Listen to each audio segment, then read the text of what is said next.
Hello friends. आज कला एवं संस्कृति का एक चैप्टर नया है जो मैं लेने वाला हूँ। वो है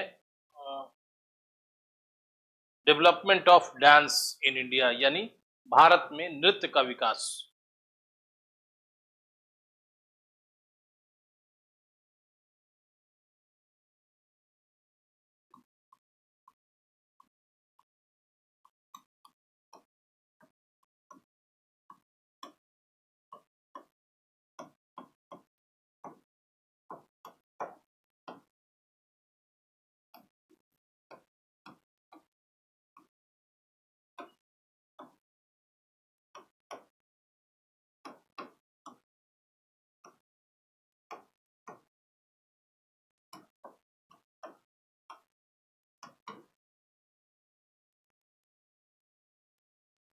ये चैप्टर मेंस के लिए और पीटी के लिए, दोनों के लिए बहुत महत्वपूर्ण है, क्योंकि इसमें कुछ डांस के अलग-अलग प्रकार हैं, वो भी डिस्कस करना है, और वो प्रीलिम्स के लिए भी उतना ही रिलेवेंट है जितना मेंस के लिए रिलेवेंट है।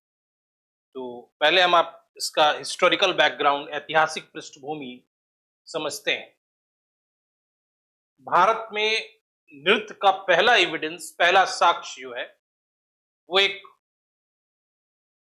लिटरेरी क्रिएशन है। वो इसका नाम है नाट्य शास्त्र। एक पुस्तक है, एक साहित्य है, जो भरत मुनि के द्वारा लिखित माना जाता है, और उसका टाइम भी है 200 बीसी से 200 एडी, यानी 200 ईसा पूर्व से 200 ईस्वी के बीच।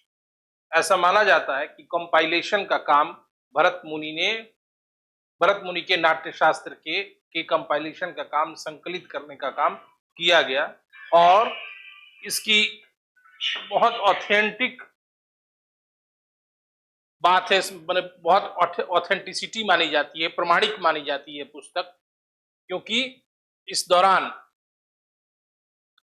इसमें नृत्य कला के हर तत्व, हर अंगों के बारे में विस्तार से वर्णन किया गया है।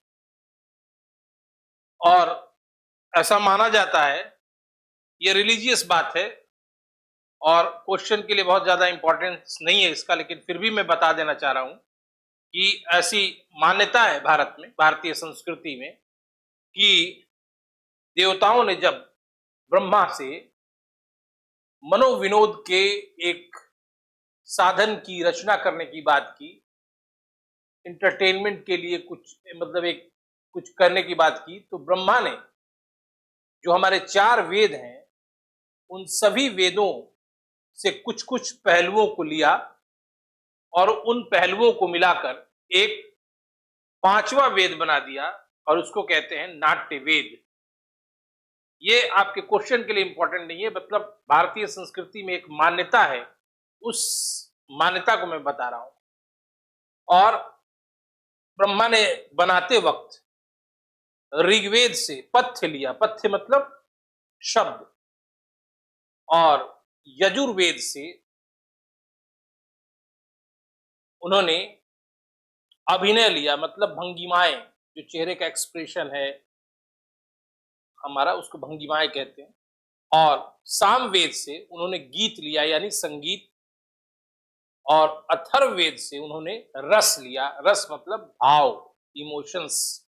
ठीक है, ये भारतीय संस्कृति की मान्यता है कि ब्रह्मा ने ही नृत्य का जन्म दिया था, यानी ब्रह्मा को ही नृत्य का जनक माना जाता है, और ऐसी मान्यता भारत में है। ये मैं आपको बताना चाह रहा था।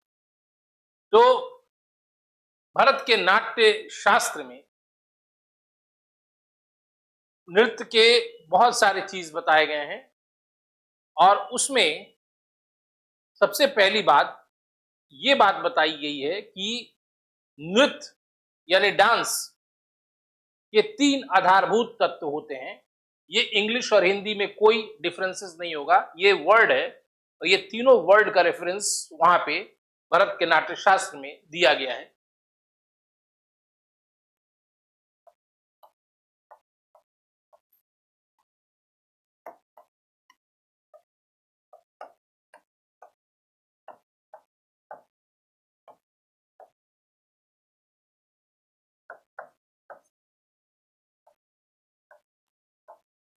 किसी भी नृत्य में, किसी भी डांस में ये 3 इंपॉर्टेंट फैक्टर्स हैं, आधारभूत तत्व मानिए इनको, ठीक है, बेसिक एलिमेंट्स मानिए। पहला जो है उसका मैंने नाम लिखा है नृत्य, इंग्लिश में भी सेम नाम होगा इसका,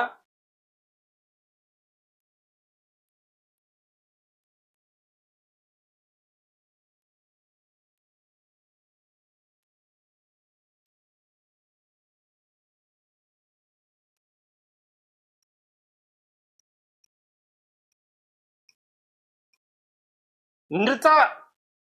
जब कोई व्यक्ति नृत्य करने के लिए आता है, डांस करने के लिए आता है, तो एकाएक वो अपने शरीर का या अपने स्टाइल का, नृत्य की शैली को प्रदर्शन नहीं करता है, बल्कि वह पहले मंच पर आता है और अपना पद संचालन करता है, अपने फूट को रखता है और जिस जेस्चर के साथ वो रखता है उसी को कहते हैं नृत्य। यानी नृत्य के अंतर्गत आपके चलने का ढंग, जब आप नृत्य करने आ रहे हैं तो आप किस कदम ताल से चल रहे हैं, ये पद संचालन इसको हिंदी में कहा जाता है, उसी को नृत्य कहा गया है। दूसरा नाट्य। नाट्य का मतलब होता है एक्सपोज करना, नाटकीय निरूपण, ठीक है। और तीसरा नृत्य, जब आदमी वास्तविक तौर पे मंच पर या स्टेज पर नृत्य करता है, और नृत्य क्या करेगा, मतलब नृत्य के द्वारा अभिनय करता है। ये किसी भी डांस में, किसी भी नृत्य के 3 आधारभूत तत्व होते हैं।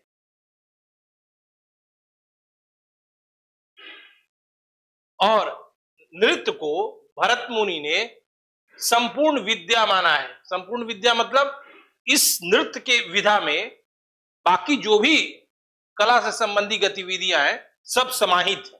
संपूर्ण विद्या का मतलब ये सबको अपने भीतर समाहित किए हुए हैं। नृत्य एक ऐसा है, नृत्य में सब कुछ समाहित किया गया है, चाहे आप शिल्प विद्या ले लीजिए, संगीत ले लीजिए, काव्य ले लीजिए, नाटक ले लीजिए, ठीक है, सब कुछ नृत्य में समाहित है। इसीलिए भरत मुनि ने इसको संपूर्ण विद्या कहा है। दूसरी बात, एक और चीज जानिए कि भारतीय संस्कृति में नृत्य को दैवीय स्वरूप प्रदान किया गया है।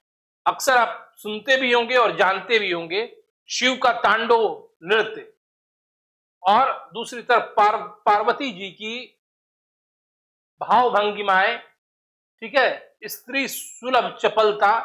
यानी भारतीय संस्कृति में नृत्य को दैवीय माना गया है, यानी धार्मिक आधार पर नृत्य की कल्पना की गई है।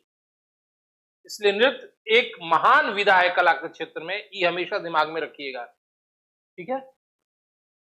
आगे चलकर भरत मुनि के बाद एक व्यक्ति हुए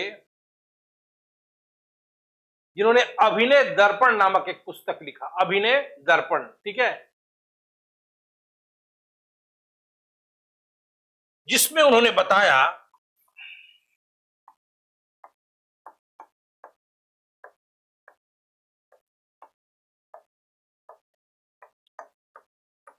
अभी मैं रिकॉल नहीं कर पा रहा हूं, अभिनय दर्पण, शायद सारंग देव या नाम हम बता रहे हैं आपको, थोड़ी देर तुरंत रिकॉल कर लेंगे हम। अभिनय दर्पण पुस्तक में इन्होंने बताया, इन्होंने नृत्य की कल्पना, इस पुस्तक की रचना 4th 5th AD में हुई थी, ठीक है ना, सॉरी 4th 5th ईसा पूर्व में हुई थी, ठीक है। तो इस अभिनय दर्पण पुस्तक में नृत्य की कल्पना नायक नायिका के तौर पर की गई है। यानी इनका कहना है, सारंग देव या क्या नाम है इनका, कि नायक के तौर पे ईश्वर है और जो नृत्य की प्रस्तुति करते हैं वो नायिका है। यानी इन्होंने भी नृत्य को ईश्वरीय बनाया है, यानी दैवीय स्वरूप प्रदान किया है।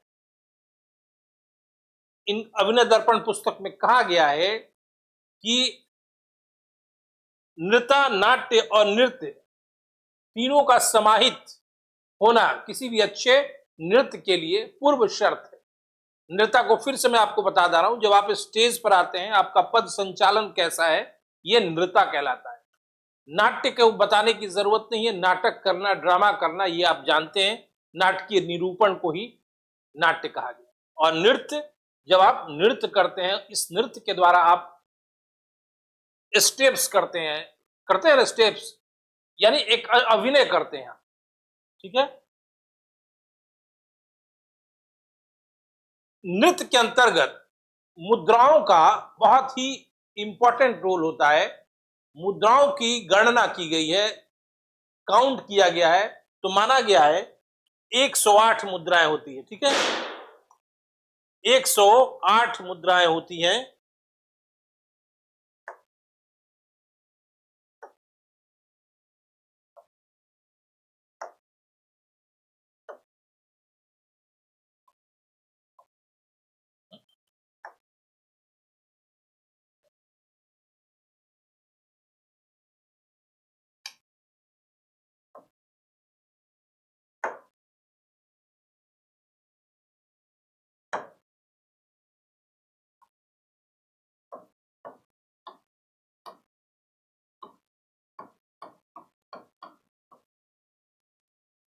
ठीक है, 108 मुद्राएं होती हैं और सबको बताना संभव नहीं है, लेकिन नृत्य में मुद्राओं को बहुत ज्यादा वैल्यू दिया गया है, बहुत ज्यादा महत्व प्रदान किया गया है। अब आइए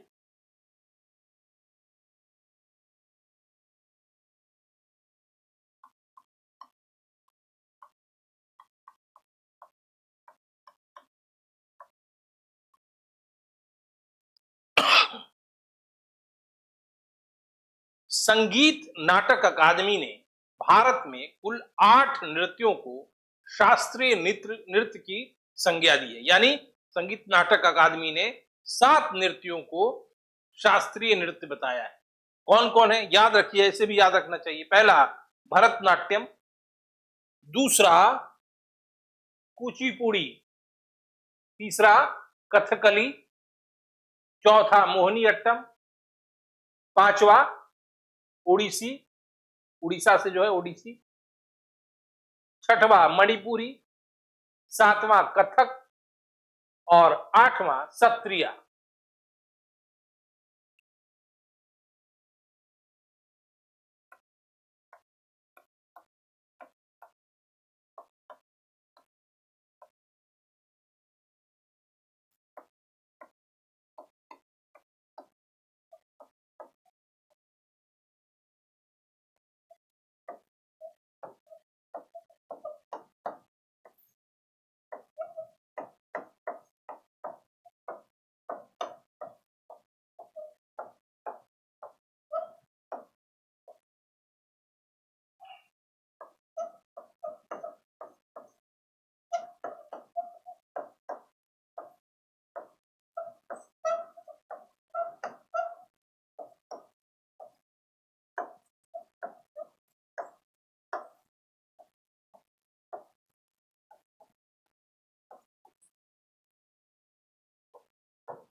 इन सभी नृत्य को बताने से पहले आपको यह बात बता दें कि किसी भी डांस में, किसी भी नृत्य में 2 इंपॉर्टेंट होता है, ठीक है ना, उसको जानना बहुत जरूरी है।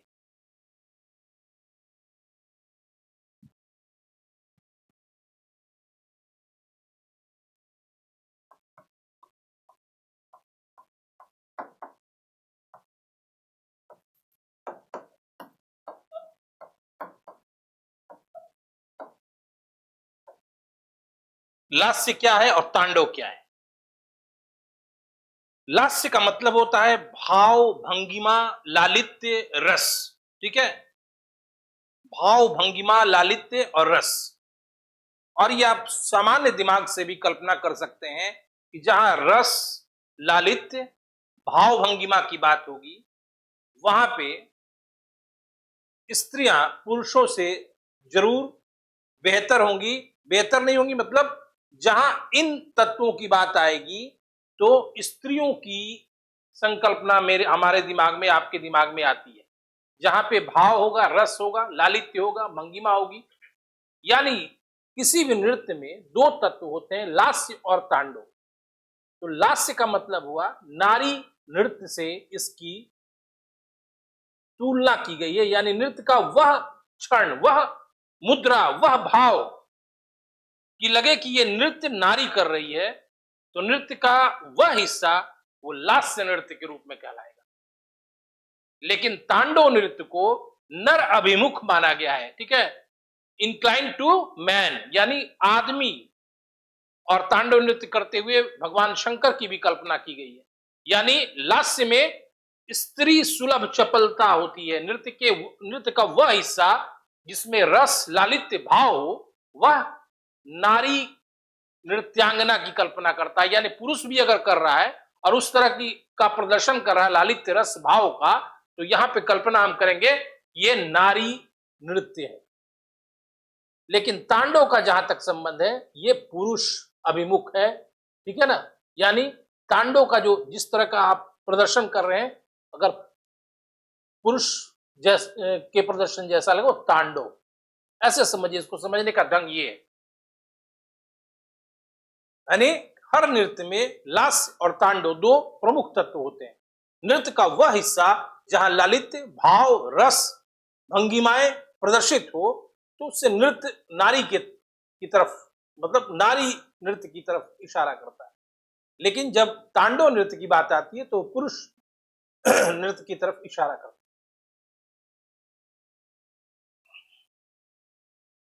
पहला जो नाट्य है भरतनाट्यम, यह नाम जो है भरत प्लस नाट्यम से बना है।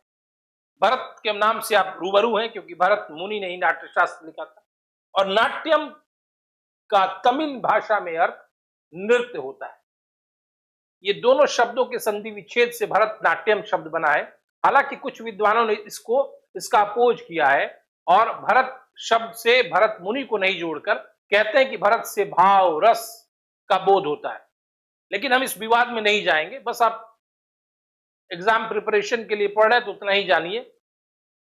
भरतनाट्यम जो है वह तमिलनाडु का एक नृत्य है और एकल मंदिर नर्तकों और देवदासियों के नृत्य से इसका विकास हुआ है। तमिलनाडु में भरतनाट्यम का विकास एकल मंदिर नर्तकों, मतलब मंदिर में नाचने वाले अकेले अकेले जो आदमी होते थे, नर्तक जो होते थे उनसे, और देवदासी जो कि मंदिरों में रखी जाती थी नृत्य करने के लिए, और देवदासियों द्वारा किए जाने वाले नृत्य को सादिर कहा जाता था। सादिर।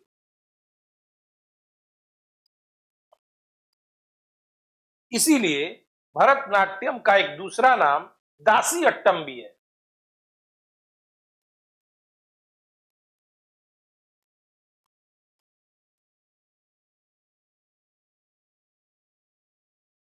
बाद में जैसे ही देवदासी प्रथा का समापन हुआ तो ये कला जो भरतनाट्यम जो था वह धीरे धीरे अवसान की तरफ, डिक्लाइन की तरफ जाने लगा। लेकिन ई कृष्ण अय्यर एक व्यक्ति ने इसको पुनर्जीवित किया, इस नाट्य कला, और वर्ल्ड लेवल पर ग्लोबल रिकॉग्निशन के लिए एक आदमी को श्रेय दिया जाता है, वो है रुक्मिणी देवी अरुंडेल। ई कृष्ण अय्यर ने तो इसको पुनर्जीवित किया, बचाए रखा, लेकिन ग्लोबल लेवल पर रिकॉग्नाइज किसके प्रयासों से हुआ, तो रुक्मिणी देवी अरुंडेल।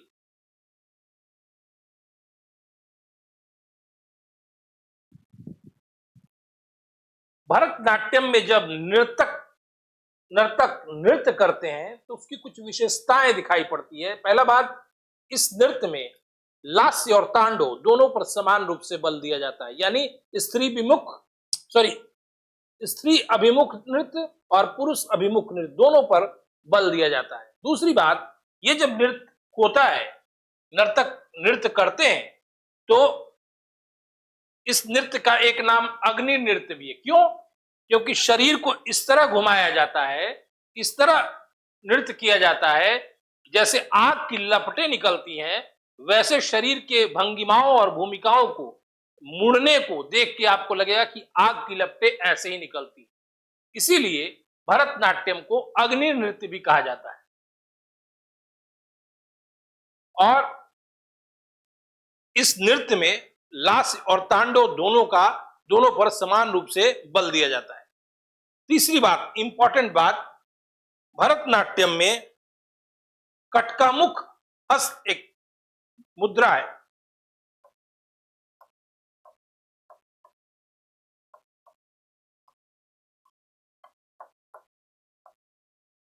आप जब ऐसे करके तीन उंगलियां करके ओम की आकृति बनाएंगे नृत्य में, इसको कहते हैं कटकामुख हस्त।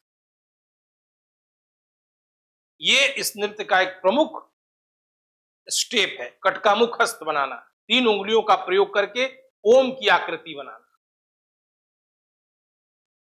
तीसरी बात, इस नृत्य शैली को तंजौर के 4 शिक्षकों ने बहुत ज्यादा लोकप्रिय बनाया और बहुत अधिक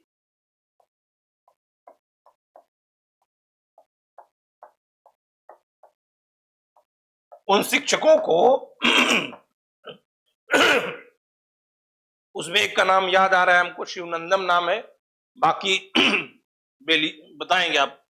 तंजौर ए चतुष्क कहा जाता है, इन 4 शिक्षकों को तंजौर ए चतुष्क कहा जाता है, क्योंकि इन्होंने भरतनाट्यम के विकास में अपना अप्रतिम योगदान दिया है और ऐसे शिक्षकों को एक समूह के रूप में तंजौर ए चतुष्क कहा जाता है।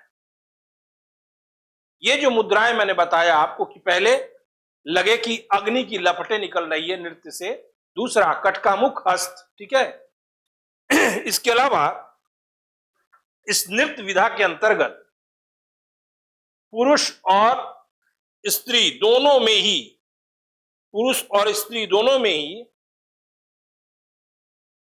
एक समान रूप से लय और गति देने की विद्या विद्यमान रहती है, ठीक है। इसमें क्या कहते हैं, और इस नृत्य में घुटने मुड़े हुए होते हैं और घुटने मुड़े होंगे ऐसे, और शरीर पैरों का समान रूप से बल दिया जाता है पृथ्वी पर, स्टेज पर, ठीक है। इनके घुटने मुड़े हुए होते हैं और समान रूप से पैरों का बल इस नृत्य में दिया जाता है। और चिन्हाइया, पोनियाया, वादी वेलु और शिवनंदम, देखिए चिन्हाइया,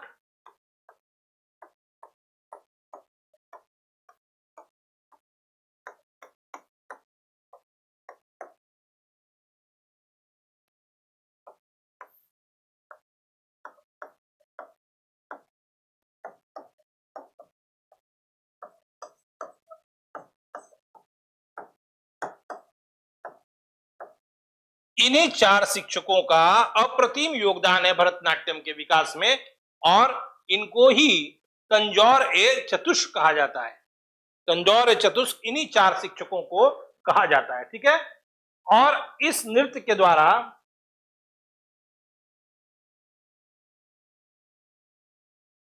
कई कलाकार फेमस हुए। इसमें एक और भी नृत्य का एक प्रकार है जो कि घुटनों को मोड़कर मतलब खड़ा ही रहना और हाथों को इस तरह करना, ठीक है। ये है इस नृत्य की विशेषताएं। आगे के नृत्य में हम आपको बताएंगे कुचिपुड़ी, ठीक है।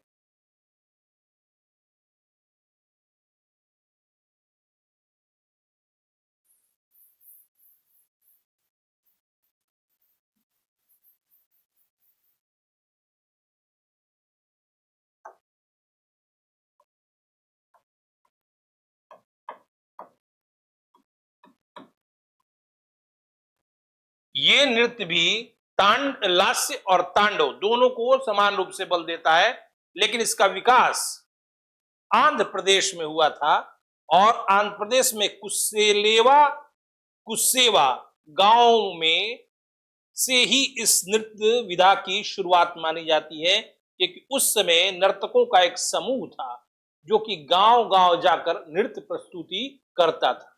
इसी से माना जाता है कुचिपुड़ी नृत्य की शुरुआत हुई, नृत्य इस नृत्य की स्थापना हुई।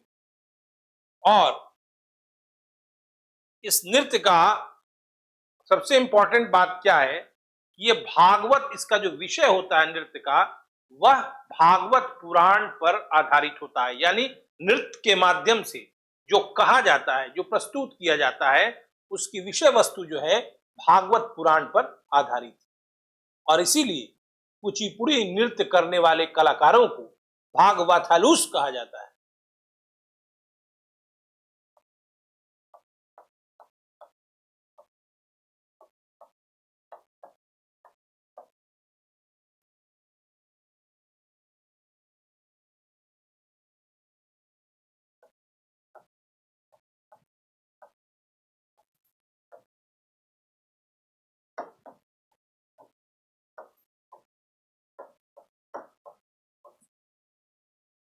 कुछ विशेष स्टाइल इस डांस स्टाइल को पिक्यूलियर बनाता है, जैसे मंडूक शब्द एक मैंने बताया।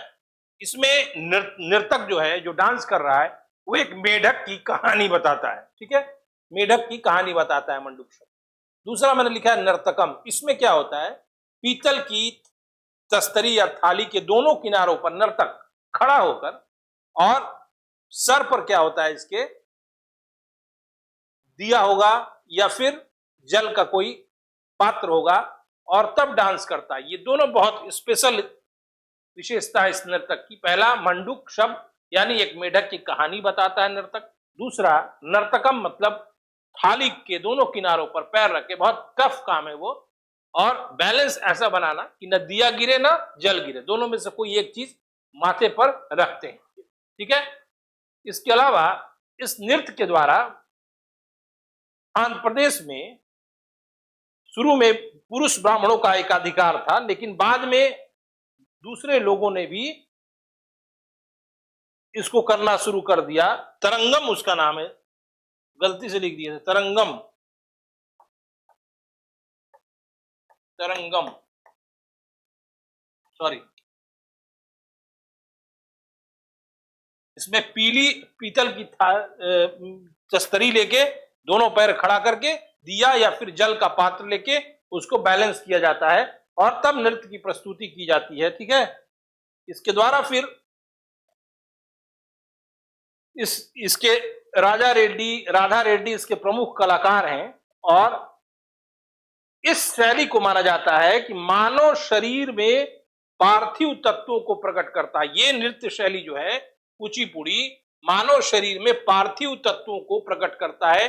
ठीक है ना, अर्थ एलिमेंट्स को डांस से में एक्सप्रेस करता है। ठीक है, अगला जो नृत्य है उसको हम कहेंगे, उसका नाम है कुचिपुड़ी। ठीक है ना, सॉरी कुचिपुड़ी कह रहे हैं, अगला जो नाम है उसका नाम है कथकली। ठीक है, कथकली। ठीक है, शुरू में ये केरल के मंदिरों में सामंतों के संरक्षण में होता था। ठीक है ना, इसमें कुछ खास स्टाइल है इस कथकली में।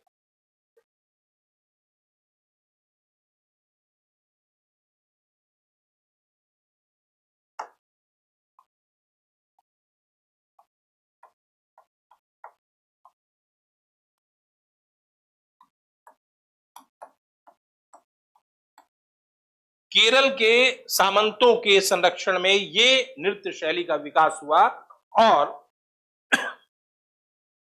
फिर बाद में धीरे धीरे इस नृत्य शैली का आगे विकास हुआ। इस शैली की एक विशेषता क्या है, इसमें पेंटिंग्स का प्रयोग किया जाता है। आपने भी देखा होगा इस नृत्य शैली के कलाकारों को टेलीविजन पे या कहीं, कि ये अपने चेहरों की भी पुताई की रहते हैं, कभी लाल रंग, कभी हरा रंग। ठीक है, अलग अलग रंग, अलग अलग प्रतीक है वो। जैसे हरा रंग जो होगा वो कुलीनता का प्रतीक है, नाक के पास जो यहाँ लाल रंग रहता है वो राजसी गौरव का प्रतीक है, बुराई का प्रतीक काला रंग। और इस कथकली को हम एक ऐसा नृत्य मानते हैं जो सच्चाई और झूठ, यानी सत्य और असत्य के बीच चलने वाले शाश्वत संघर्ष को ये नृत्य शैली अभिव्यक्त करती है। यानी कथकली जो है ये नृत्य शैली, वैसी नृत्य शैली है जो सत्य और असत्य के बीच चलने वाले शाश्वत संघर्ष को अभिव्यक्त करती है। दूसरी बात, कथकली शब्द को अगर आप तोड़ेंगे तो कथा प्लस कली यानी कहानी, और कली का मतलब कथा, कथ मतलब कहानी, कली मीन्स नाटक। ठीक है,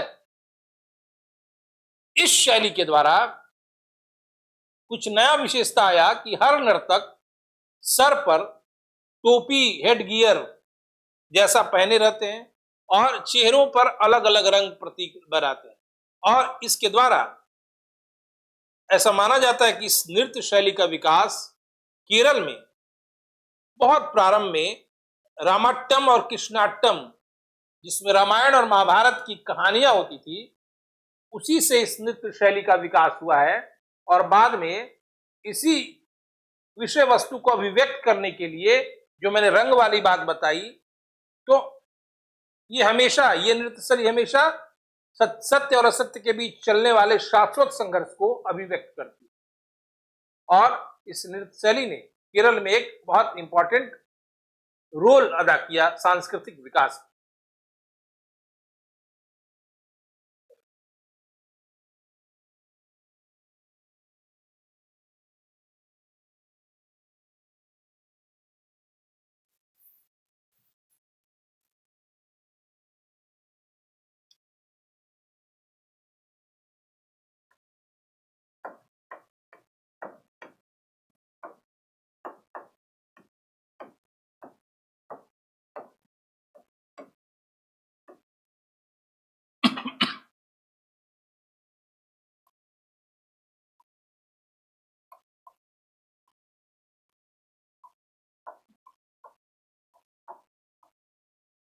मोहिनी अट्टम, मोहिनी अट्टम एक नृत्य शैली है जो कि कहां पे ज्यादा लोकप्रिय है, ये प्रीलिम्स का भी सवाल है।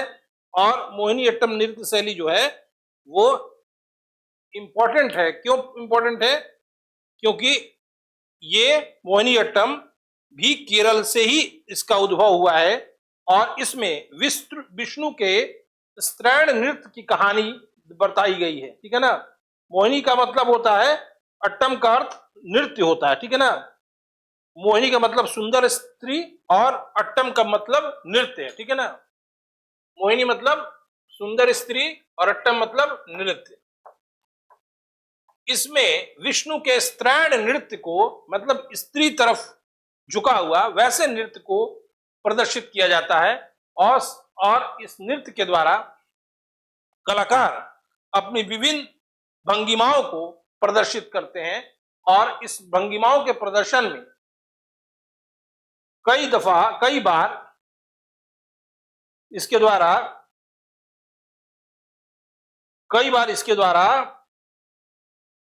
लास्य पहलू और लास्य पहलू सौंदर्य लालित्य का ज्यादा जोर ये दे देते हैं। ठीक है ना, तांडव का इसमें ज्यादा जोर नहीं रहता है क्योंकि इस नृत्य को लालित्य और कोमलता का प्रतीक माना जाता है। ये क्या नाम है इसका, मोहिनी अट्टम में तांडव वाला तत्व इंपॉर्टेंट नहीं है जितना लालित्य और कोमलता का इंपॉर्टेंट। आगे एक और नृत्य है जिसका नाम है ओडिसी।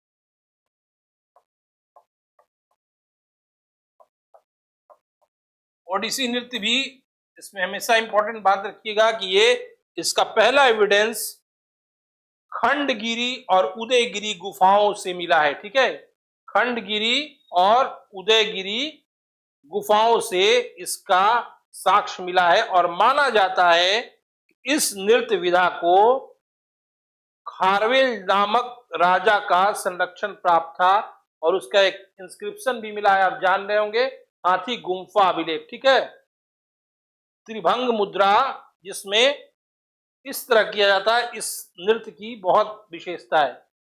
त्रिभंग मुद्रा जिसमें ऐसे करके किया जाता है, ये त्रिभंग मुद्रा इस ओडिसी नृत्य की विशेषता है। ठीक है, इसलिए बाकी जो नृत्य हैं, बहुत सारे नृत्य हैं जो आपको मैं बताऊंगा, लेकिन बताना नहीं, उसमें कुछ आपको नोट्स प्रोवाइड किए जाएंगे जिसके द्वारा आप समझ सकते हैं, ठीक है ना। फिर से आपको बैकअप कर दे रहे हैं कि पहला नृत्य का एविडेंस जो है वह भरत मुनि के नाट्य शास्त्र में मिला है। भरत मुनि के नाट्य शास्त्र की रचना 200 ईसा पूर्व से 200 ईस्वी के बीच में हुई थी, ठीक है। ये एकदम हमेशा ध्यान दीजिएगा कि भरत मुनि ही पहला साहित्य है, भरत मुनि का ही जो पहला किताब है उसमें ये मिला है। फिर आगे चलकर एक और पुस्तक मैंने लिखा था, अभिनय दर्पण, वो रचना जो है नंदीकेश्वर की है, ठीक है।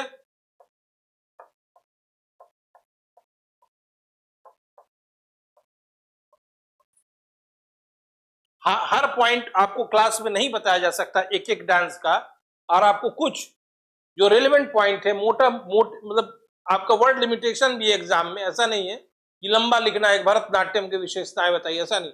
150 वर्ड 250 वर्ड में आपका लेखन सीमित, ऐसा नहीं कोई 600 वर्ड में आएगा कि भरतनाट्यम की विशेषता बताइए, ठीक है, ऐसा नहीं होता है।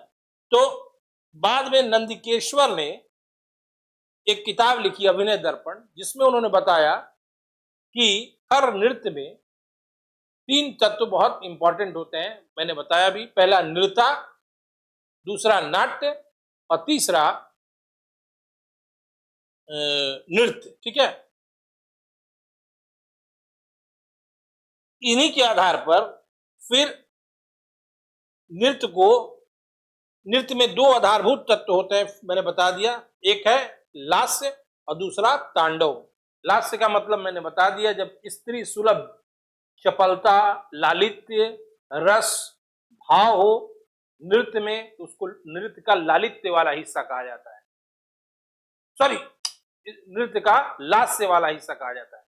जब नृत्य में लालित्य हो, भाव हो, रस हो, ठीक है, तो उसको नृत्य का लास्य वाला हिस्सा कहा जाता है। और लेकिन जब इस नृत्य में पुरुष उन्मुख प्रदर्शन हो, पुरुष सदृश प्रदर्शन दिखे, उसको कहते हैं तांडव। नृत्य का वो हिस्सा तांडव कहलाता है।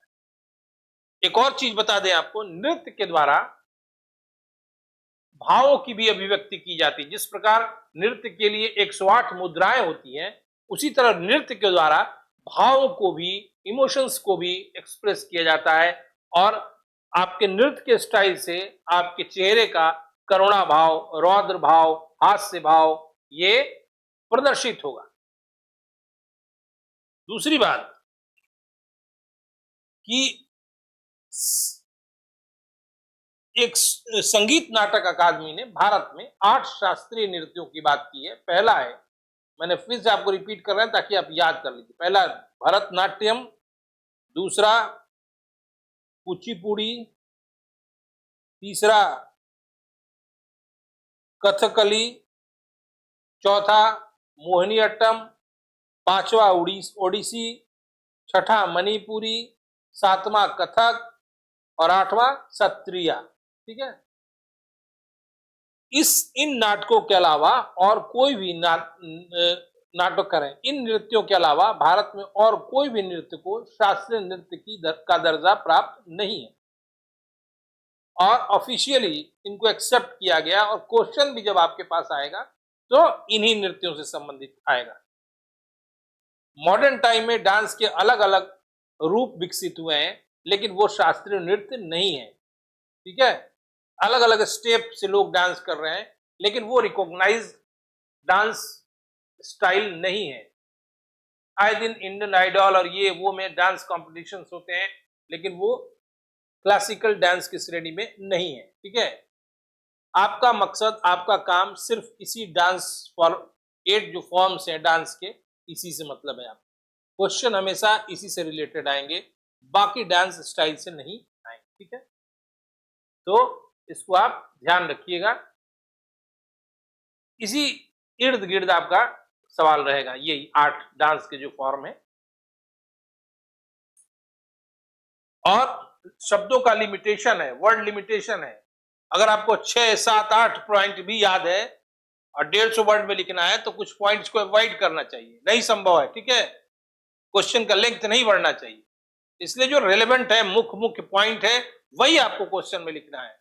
उतना ही से एग्जामिनर समझ जाता है कि आपको ये चीज समझ है और ये आपको याद भी है। ठीक है, पॉइंट घुसाने के लोभ में नहीं होना चाहिए, उससे राइटिंग का स्टाइल भी खराब होता है।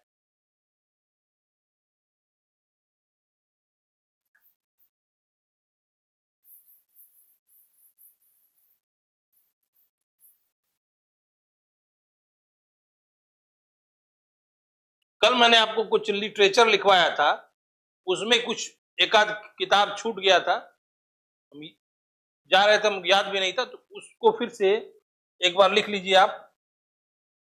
कुछ किताब है, एक्स्ट्रा किताब है, जो आपके कल वाले क्लास में ऐड कर दीजिएगा।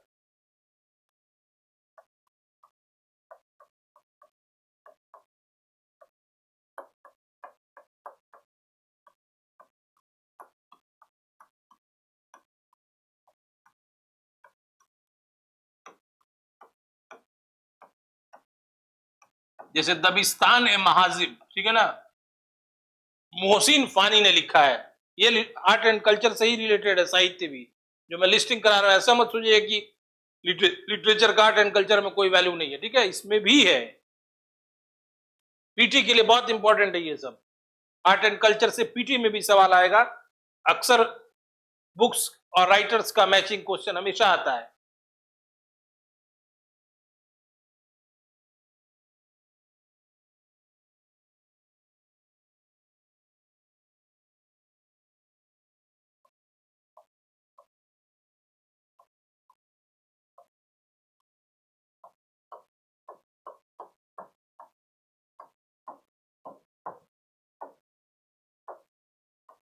नुश्क ए दिलखुशा,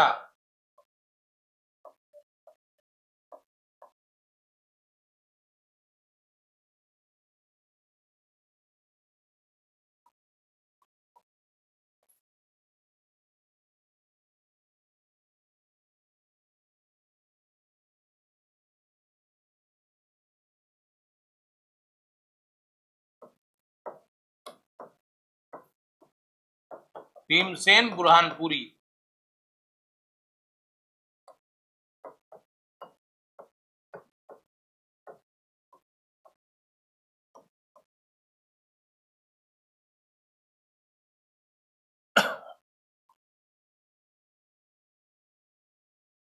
अब देखिए, फुतुहाते आलमगीरी,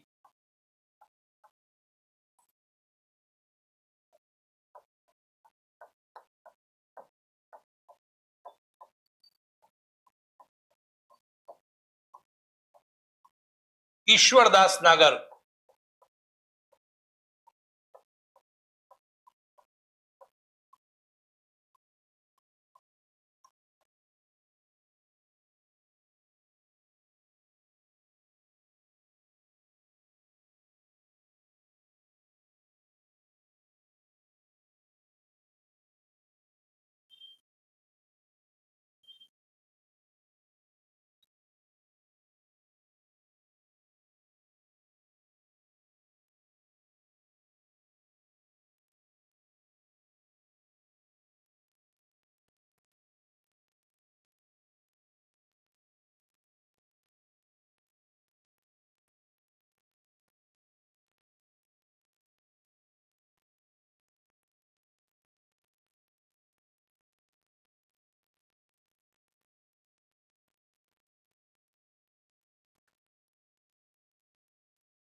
किताब नौरस इब्राहिम आदिल शाह दी थी।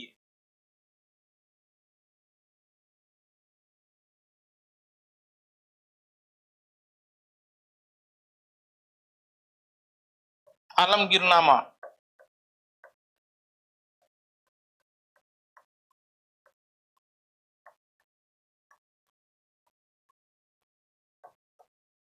काफी खान।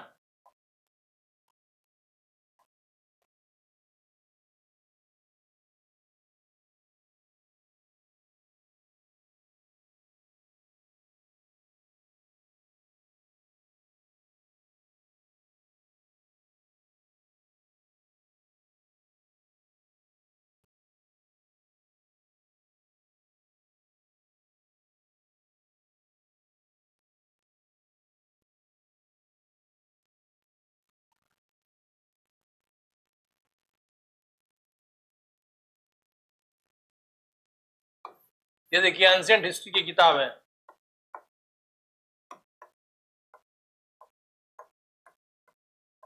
राइटर नेम है इलंगो आदिगल।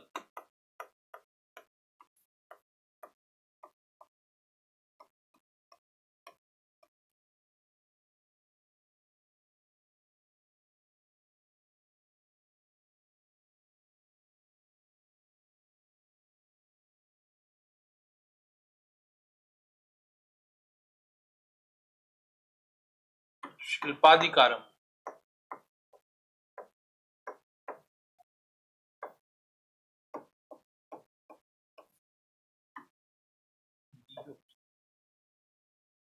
शीतले शीतलनार।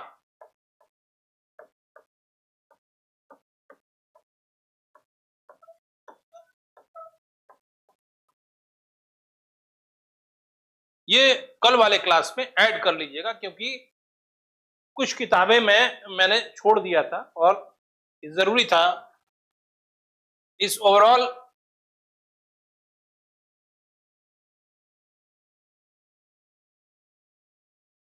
नृत्य और संगीत से कुछ इंपॉर्टेंट प्रीलिम्स का सवाल जो मैं डिस्कस नहीं कर पाया था मेंस का ही पढ़ाने के चक्कर में, वो भी आप जान लीजिए। पहली बात कि एक बहुत बड़ा संगीत के विकास में पूर्व मध्यकालीन भारत में अर्ली मेडिवल पीरियड में भक्ति आंदोलन के संत और सूफी संतों का बहुत बड़ा योगदान रहा है, लेकिन भक्ति आंदोलन के संतों से ज्यादा योगदान सूफी आंदोलन के संतों का है। भक्ति आंदोलन में कुछ एक एग्जाम्पल आप दे सकते हैं, जैसे एक चैतन्य महाप्रभु थे बंगाल के, फिर बंगाल के बाद उनको फॉलो किया, कंटिन्यू किया शंकर देव ने, ठीक ना। और उस दिन मैं आपको बता भी रहा था बाउल एक संप्रदाय है और जो कि अर्ध धार्मिक या धार्मिक संप्रदाय है और भक्ति आंदोलन के सिद्धांतों पर वो कार्य करता है और बाउल गीत भी है वहां, ठीक है, प्रचलित। लेकिन उससे पहले ही चैतन्य महाप्रभु ने गायन की एक नई शैली को भारत में प्रारंभ किया और उस शैली का नाम है कीर्तन शैली।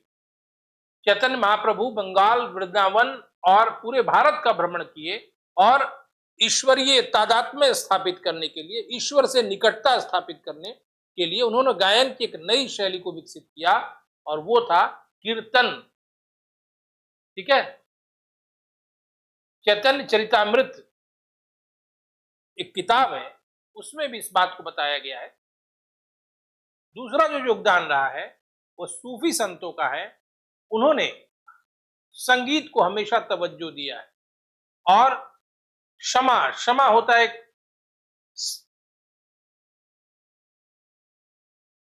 एक समारोह, एक बैठक, ठीक है। और सूफियों ने संगीत के माध्यम से खुदा के करीब पहुंचने के लिए संगीत को माध्यम बनाया, विशेषकर चिश्ती सिलसिला के संतों ने। और आप सूफियों के सिद्धांतों की यदि संकल्पना प्राप्त कर लेंगे तो आपको लगेगा कि खुदा को उन्होंने एक इश्क का माध्यम बनाया था। जैसे लौकिक स्तर पर इश्क मोहब्बत किया जाता है, वैसे ही खुदा से और भक्त के बीच इश्क का संबंध, ठीक है ना। इतना डिवोशन, इतनी प्रतिबद्धता, इतना समर्पण ऑलमाइटी गॉड के पास होना चाहिए, ये सूफियों ने बताया है और इसके लिए उन्होंने संगीत को बहुत अधिक प्रश्रय दिया है। उसी प्रकार चैतन्य महाप्रभु ने कीर्तन शैली, गायन की प्रणाली के द्वारा पूरे भारत में घूम घूम कर भक्ति आंदोलन के सिद्धांतों का प्रचार किया और भक्ति आंदोलन को लोकप्रियता प्राप्त हुई। और ये भी ध्यान रखिएगा कि इनकी लोकप्रियता का कारण और भी था कि इन्होंने हमेशा भक्ति आंदोलन हो या सूफी सेंट हो, इन्होंने आम आदमी की भाषा में अपने सिद्धांतों का प्रचार किया। और सूफियों के तो लोकप्रिय होने का कारण था इनका पाक और साफ जीवन। पाक मतलब एकदम पवित्र और सामान्य सा जीवन ये जीते थे। विशेषकर चिश्ती सिलसिला के सूफियों कभी भी सुल्तान की कृपा के आकांक्षी नहीं थे और उन्होंने हमेशा राजकीय कार्यों से अपने आप को अलग रखा। और इस्लाम का जो विभत्स रूप, जो हिंसक रूप भारत में स्थापित हो गया था, उसको बदलने में सूफियों ने अप्रतिम भूमिका का निर्वाह किया, क्योंकि सूफियों ने भारत आकर भाईचारे का संदेश दिया और परस्पर भ्रातृत्व भाव का संदेश दिया। और सूफियों के जो सिद्धांत थे तत्कालीन भारत में लोगों के द्वारा स्वीकार्य हुए, क्योंकि सूफी किसी मजहब, किसी धर्म, किसी खास जाति की बात नहीं करते थे, बल्कि समरस प्रेम की बात करते थे, सबको एक साथ लेकर चलने की बात करते थे। इसलिए सूफी लोकप्रिय हुए। हमारे बिहार में सूफी सिलसिले क्या कि सुहरावर्दी जो ये है शाखा की, मनेर में सरफुद्दीन याहिया मनेरी जो है वो सुहरावर्दी शाखा के हैं और उनका मकबरा मनेर में स्थापित। तो भक्त संतों और सूफियों ने संगीत के विकास में बहुत योगदान दिया था। और कीर्तन करते करते इस तरह की मदहोशी हो जाए ईश्वर प्रेम में, कीर्तन करते करते साथ साथ कीर्तन करने वाले नृत्य भी करते थे और उस मानसिक मदहोशी की अवस्था में उनको देवत्व के करीब होने का एहसास होता था। ये बताना जरूरी था कि संगीत और नृत्य के विकास में सूफी संतों और भक्त संतों का भी योगदान है। ठीक है, कलाकारों का योगदान अलग है, लेकिन इन संतों का भी योगदान, यथेष्ट योगदान उस काल में मिला। यहाँ तक आप नृत्य के बारे में सब कुछ जान गए होंगे। कैसे लिखना है ये भी मैंने बता दिया कि रेलेवेंट पॉइंट लिखना है, 2-4, जरूरी नहीं है कि 8 पॉइंट हो तो 8 पॉइंट लिखिए। ठीक है, 3-4 नृत्य मैंने बताया, बाकी जो नृत्य है उसका आपको हैंड नोट्स मिल जाएगा जिससे आप कवर कर लें।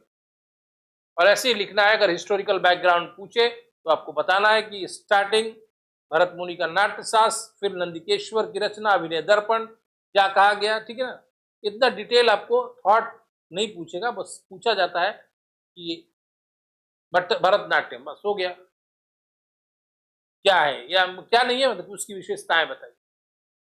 ठीक है, थैंक यू, फिर मिलते हैं नेक्स्ट क्लास में हम लोग।